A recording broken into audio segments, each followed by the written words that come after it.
இல்லை, இங்கேயோ ஒரு இடத்துல தாக்குதல் நடந்திருக்குங்கிறதுக்காக இந்தியா முழுவதும் என்ன எல்லா ஊர்லேயும் தாக்குறாங்கன்னு சொல்வது தவறு. இப்போ தமிழ்நாட்டில் கூட தான் நேற்று ஊடகத்தில் பார்த்த ஒரு மூத்த பத்திரிகையாளர் வருத்தப்பட்டார். கொரோனா நேரத்தில் செவிலியர்களை தெய்வங்களாக நம்ம வணங்கலாம். இன்றைக்கு அவர்கள் தங்களுக்கு தேர்தல் வாக்குறுதியில் சொன்னதை நிறைவேற்ற சொல்லி போராடினா அதை எந்த ஊடகமும் கண்டுக்கல. அவர்கள் சார்பாக ஒரு கட்டுரையோ இல்லை ஒரு டிபேட்டோ நடக்கலை அப்படிங்கிற அளவுக்கு தான் இன்றைக்கி தமிழ்நாடு இருக்குது. அதனால் நான் சொல்ல வந்தது, எங்கேயும் எந்த மதத்தினரையும் யார் தாக்கினாலும் அதை அந்த அரசாங்கங்கள், மாநில அரசாங்கங்கள், மத்திய அரசாங்கங்கள் அவர்கள் மீது கடுமையாக நடவடிக்கை எடுக்க வேண்டும்.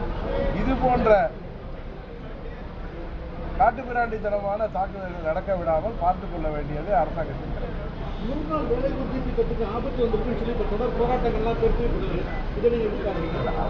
பெயரை மகாத்மா காந்தி பெயரை மாற்றியது எல்லோருக்கும் அதை மாற்றிருக்க கூடாது என்பதுதான் என்னோட கருத்து. அதை மறுசீலனை செய்ய வேண்டும் மத்திய அரசு. 100 நாள 125 நாளா ஆகியிருக்கிறது, வரவேற்கத்தக்கது.